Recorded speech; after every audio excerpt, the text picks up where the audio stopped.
Oi, pessoal, vamos direto ao ponto hoje. Mergulhar no capítulo 9 da primeira carta aos Coríntios. Paulo parece que começa já se defendendo um pouco, né? Falando da sua liberdade, do seu apostolado. Ele pergunta logo de cara: não sou livre? Não sou apóstolo? Claramente alguém estava questionando ele. Sim, exatamente. Ah, o interessante é como ele desenvolve essa defesa. Ele toca num ponto fundamental: ter direitos legítimos, mas escolher não usá-los. E não por ser obrigado, mas por uma causa maior, sabe? Pelo evangelho. Ok, vamos desempacotar isso então. Ele fala de direitos que outros apóstolos usavam, né? Como o direito ao sustento, tipo comer e beber, e até o de ter uma esposa crente viajando junto. Cita Pedro, os irmãos do Senhor. Parece que ele e Barnabé eram meio que a exceção, tendo que trabalhar para se bancar. Pois é, e a argumentação dele é muito pé no chão, assim. Ele usa exemplos do dia a dia, as analogias são ótimas.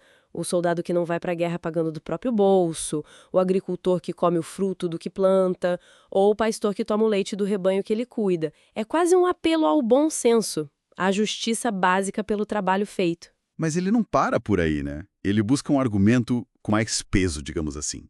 Ele vai lá na lei de Moisés, aquele conjunto de leis tão central para o judaísmo, e cita aquela regra: não amordace o boi que está debulhando o cereal.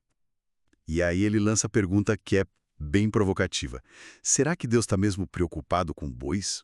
Ou tem algo mais aí pra gente? Exato. Ele está elevando o princípio. A ideia é, se alguém semeou o espiritual, que é tão valioso, não seria justo colher o material, o sustento. Ele lembra como funcionava no templo. Quem servia lá vivia do serviço sagrado, do altar.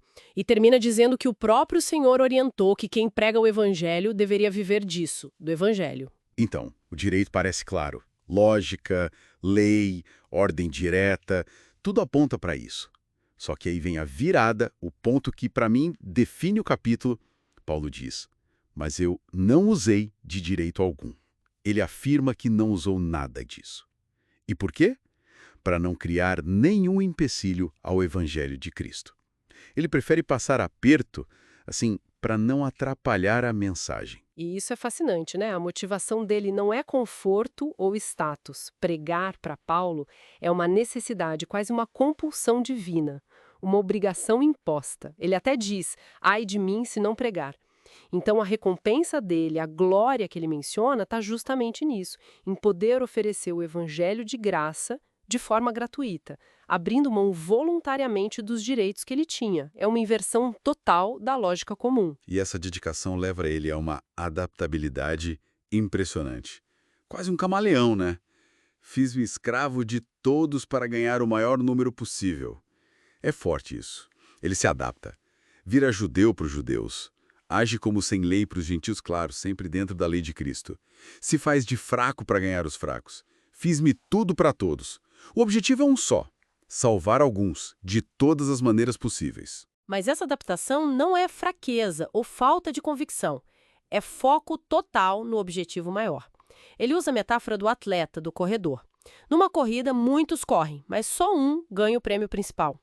A lição é: corra com propósito, com disciplina.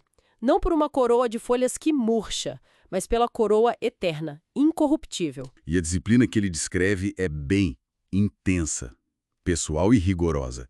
Ele não corre sem rumo, não luta como quem dá murro no ar. Pelo contrário, ele fala em esmurrar o próprio corpo, colocar sob controle. Para quê? Para ele mesmo não ser desqualificado depois de ter chamado outros para a corrida. É uma imagem de autodomínio muito forte.